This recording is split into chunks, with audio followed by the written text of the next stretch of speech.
Welcome back to another episode of No Bolts Left Behind. And today is the swap cost video. As per tradition, at the end of all of my build series, I go over all of the costs that I spent doing the build. And you know what? Actually, let me start over. This is my 1974 Corvette.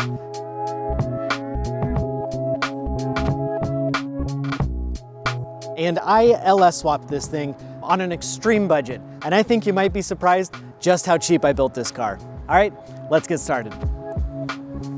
Okay, so first I'll start with restoration parts, because when I bought this car, it was not perfect. It was very far from perfect, especially the interior. So here are all the costs to bringing it back up to good condition. I bought my backup camera and rear view mirror with backup screen for $99. The Bluetooth stereo, speakers, amplifier, all that, $283. Power locks and keyless entry kit, $59. I had to fix the door locks, that was $41. I had to buy door panels for this thing. I bought used good condition door panels. Those were $200. I also had to buy one new kick panel. That was $46. I bought a set of original sun visors. Those were $40. The car came with some carpet and I had to get a few extra pieces. I had to dye the carpet and I also got extra insulation. That was $122. This car also came originally with a tan interior and it looked terrible. So I dyed the interior and all of that dye was, this can't be right. $140. I guess that stuff is kind of expensive. 140 bucks in dye.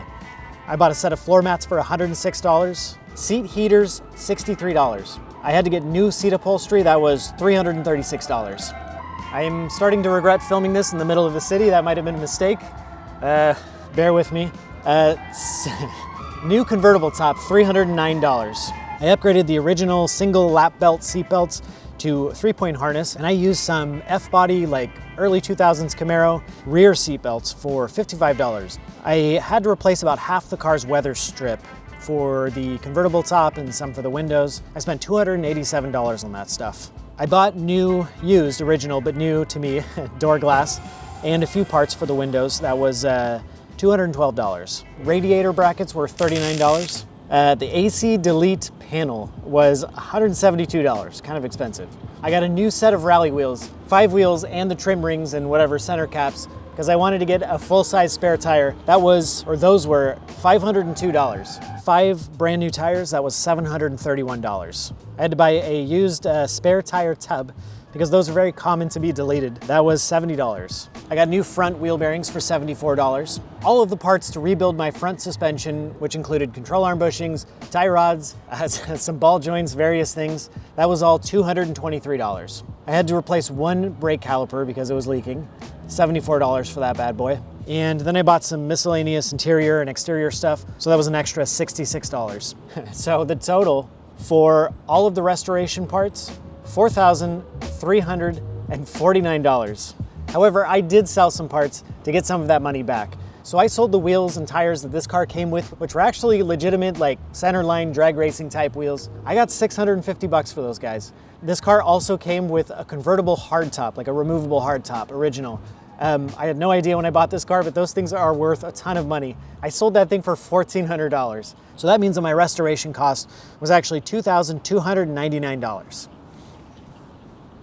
Okay, so next we're gonna go over all of the parts that I had to buy, all of the costs to swap in the truck LS motor and 4L60E automatic transmission.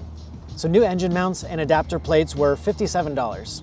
I bought a used, again, like a 1998 F-body Camaro, like LS1 oil pan. That was $127. I bought a new oil pan gasket. That was $47. A new valve cover gaskets, $20. New spark plugs and spark plug wires. That was $100. Oh, and I always do this. I always forget to mention at the beginning, but all of these costs include tax and shipping. So these are actual, like, out the door costs that you'll pay. Okay, where was I? New O2 sensors, $108. An oil filter and an oil change was $62. I had to replace both of my oil pressure sensors and I had to get an adapter. All of that was $53. I had to buy 2 exhaust manifold gaskets. Those were $25. I got a new intake manifold gasket and a new throttle body gasket. That was $43. I bought an evap delete plug. That was $17. I got a new water pump and I had to get some special heater hose fittings. That was all $148. I got a new belt tensioner and idler pulley. Those were 61 bones. I bought a brand new serpentine belt that was $32. I had to get a new thermostat housing for my radiator configuration, and I went ahead and sprung for a new thermostat while I was in there. Those were $43. Okay, next are transmission related parts. A new transmission pan, gasket, and filter was $35. A transmission rubber mount was $11. A fresh transmission fluid was $85. Replaced the transmission tail shaft seal, $10. I bought a 4-speed shifter conversion kit, which included brackets for the shifter cable and then the lens for my shifter housing, $130. Money well spent. I bought a transmission cooler that was $66, and about a handful of adapters and some AN hose for the transmission cooler. That was all $39. Okay, next, electrical. I bought a fuse and relay block for $30. I bought a set of relays for it, and I got the good stuff, genuine Bosch relays, $60. I bought an electronic speedometer to convert my cable-driven speedometer.